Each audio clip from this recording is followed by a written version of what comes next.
Halo adik-adik, ketemu lagi nih sama kakak Devi Tariah Christmas Bornababan dari Universitas Sultan Ageng Tirta Yasa. Video kali ini kalian gak akan belajar sendiri loh. Kalian bakal ditemani oleh kembaran kakak. Ini dia. Jadi semangat belajar ya. Halo adik-adik, apa kabar nih?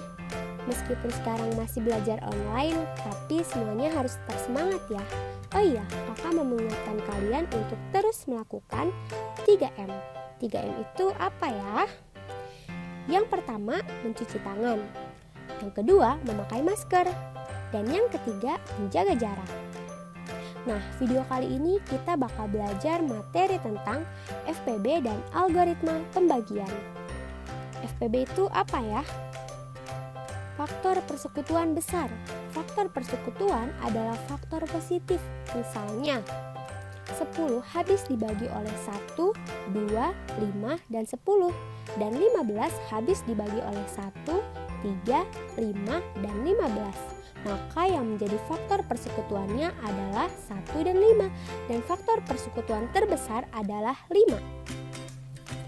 Oke, sekarang kita lanjut ke definisi yang pertama. Dikatakan bahwa faktor persekutuan terbesar dari dua bilangan bulat A dan B yang tidak keduanya 0 adalah bilangan bulat terbesar yang membagi A maupun B.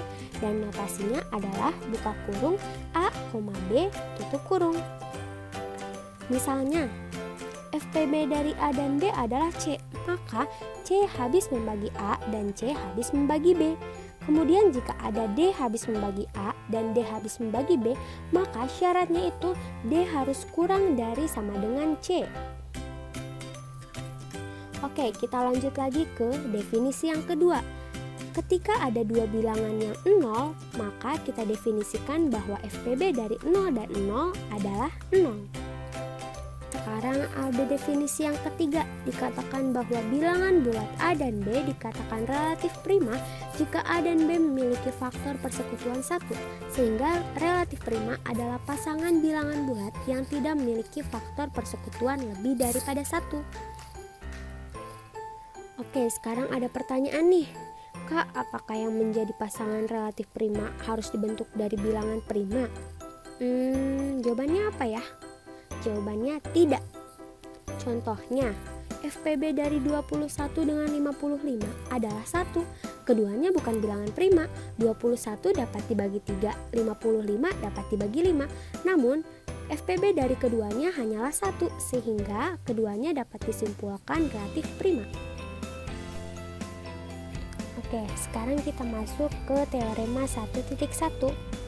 Dikatakan misalkan A dan B bilangan bulat di mana FPB dari A dan B adalah D, maka FPB dari A per D dan B per D sama dengan 1.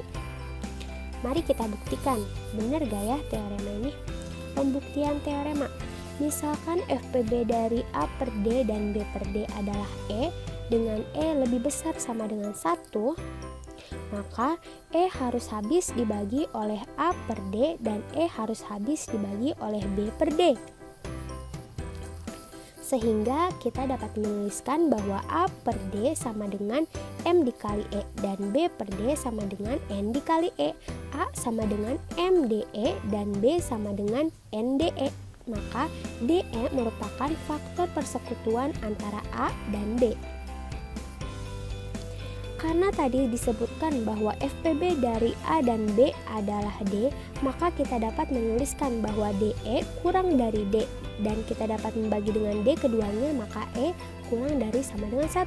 Tadi dikatakan bahwa E lebih besar sama dengan 1, sekarang dikatakan bahwa E kurang dari sama dengan 1, maka kita dapat mengambil keduanya bahwa E sama dengan 1, sehingga terbukti bahwa FPB dari A per D dengan B per D adalah 1.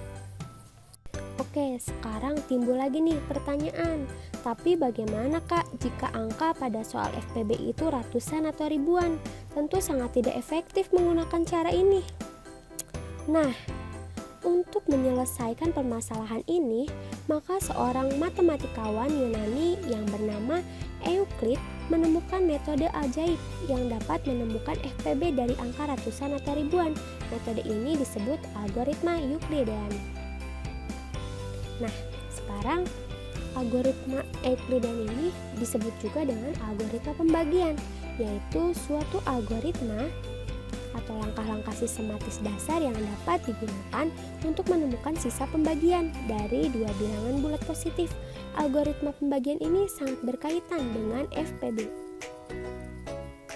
Bentuk umum dari algoritma pembagian adalah A sama dengan B dikalikan dengan Q ditambah S. B sebagai pembagi, Q sebagai hasil bagi, dan S sebagai sisa bagi. Bunyi dari algoritma pembagian ini adalah, misalkan A dan B bilangan bulat dengan A lebih besar dari B, maka FPB dari A dan B bisa dicari dengan mengulang algoritma pembagian. Nilai FPB didapatkan jika nilai sisa sama dengan 0. Jika nilai sisa belum 0, maka perhitungan akan terus berlanjut. Oke, selanjutnya ada cara menentukan FPB melalui algoritma pembagian. Langkahnya yang pertama yaitu kita masukkan ke dalam rumus A sama dengan B dikalikan Q1 ditambah S1. Ketika nilai S1 belum sama dengan 0, maka perhitungan akan tetap berlanjut. Sekarang yang bertindak sebagai A adalah B dan yang bertindak sebagai B adalah S1, sehingga B sama dengan S1 dikalikan Q2 ditambah S2. Kemudian S1 sama dengan S2 dikalikan Q3 ditambah S3. Q3 ini kita dapat dari pembagian S1 dan S2, sedangkan S3 kita dapatkan dari sisa pembagian antara S1 dan S2. Kemudian kita terus melakukan hal tersebut sehingga nantinya kita mendapatkan sisa sama dengan 0, sehingga rumusnya Sn-1 sama dengan Sn dikalikan Qn tambah 1 ditambah 0, sehingga FPB dari A dan B sama dengan Sn.